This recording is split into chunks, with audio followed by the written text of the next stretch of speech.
I attended school at Georgia State University, where I acquired a bachelor's degree in nursing. And then shortly after, I worked as a registered nurse, and I actually went right into labor and delivery.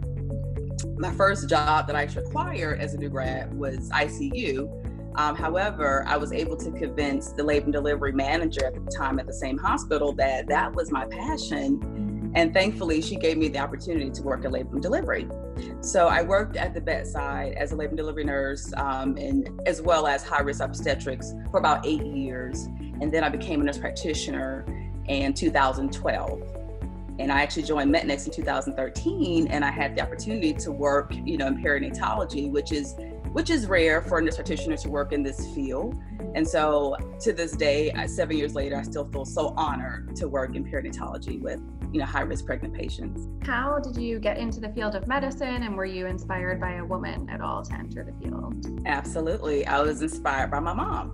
My mom worked as a registered nurse for over 40 years, and her mother actually was an LPN until she passed away, unfortunately, from breast cancer at the age of 50. But I was highly influenced by those women.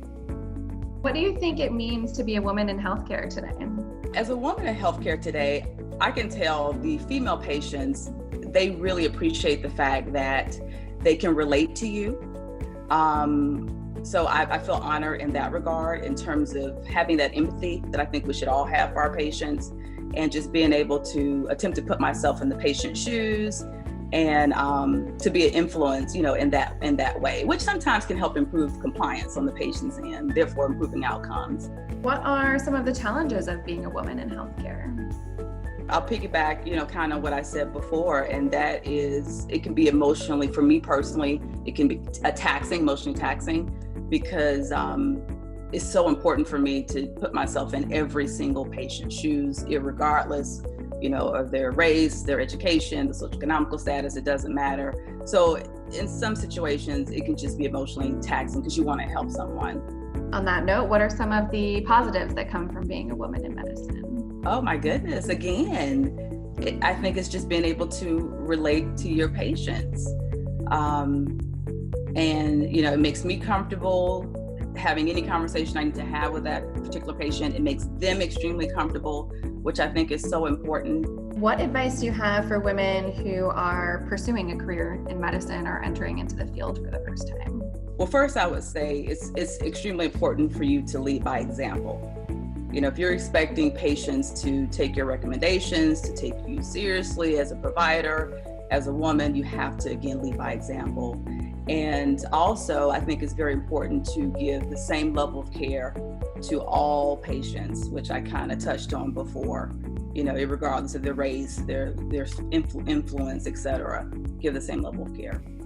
How do you think women clinicians can best support fellow women clinicians? I think that we can support one another by creating a roundtable discussion, if you will, discuss some of the challenges that we face, discuss some clinical pearls that may help your fellow clinician out, and just have a team approach, and just support each other in that way, pick up where the other left off, step in, anticipates, one another's needs.